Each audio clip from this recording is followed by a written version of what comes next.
சுந்தரி ரொம்ப சந்தோஷப்பட்டுட்டு இருக்காங்க. முரளி போயிட்டு, "எதுக்காக அத்த இவ்வளோ சந்தோஷப்படுறீங்க? நமக்கு இன்னுமே வெற்றி கிடைக்கவே இல்லையே!" அப்படின்னு சொல்றாங்க. "அதான் மதுவுக்கும் ராகவுக்கும் கல்யாணம் நடக்க போதே, இதை விட என்ன சந்தோஷம் வேணும்?" அப்படின்னு சொல்லிட்டு சுந்தரி கேட்குறாங்க. "நடக்க போகுது அப்படிங்கிறது உண்மைதான். ஆனால் இன்னும் நடக்கவே இல்லையே. ராகவும் மதுவும் ஏற்கனவே ஒன்றா இருந்து ராகவோட குழந்தைய மது அபார்ட் பண்ணியிருக்காங்க அப்படிங்கிற விஷயத்த அபியை நம்ப வச்சிருக்கோம். இந்த ரகசியத்தை பாதுகாக்க வேண்டியது நம்முடைய பொறுப்பு. கொஞ்சம் விஷயம் லீக் ஆகிடுச்சு அப்படின்னாலும் அபிக்கு எல்லா உண்மையும் தெரிஞ்சு போயிடும். அதுக்கப்புறம் அபி மதுவை இங்கேருந்து அனுப்பி விட்டுட்டு அவள் ராகு கூட சேர்ந்து வாழ ஆரம்பிச்சிருவா. நம்ம போட்ட பிளான் எல்லாமே வேஸ்ட்டாக போயிடும். சந்தோஷப்படுறான் அப்படிங்கிற பேரில் காட்டி கொடுத்துறாதீங்க அத்த அப்படின்ட்டு முரளி பேசிகிட்டு இருக்காரு.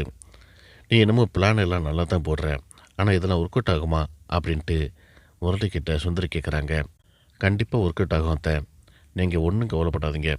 நீங்கள் பாட்டுக்கு வேடிக்கை மட்டும் பாருங்கள்.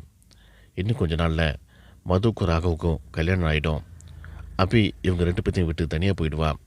அதுக்கப்புறம் நான் அபியை கல்யாணம் பண்ணிக்கிட்டு நான் செட்டில் ஆகிடுவேன்." அப்படின்ட்டு ரொம்ப சந்தோஷமாக முரளி சொல்லிட்டு இருக்காரு. இதோட இந்த ப்ரோமோ முடியுது.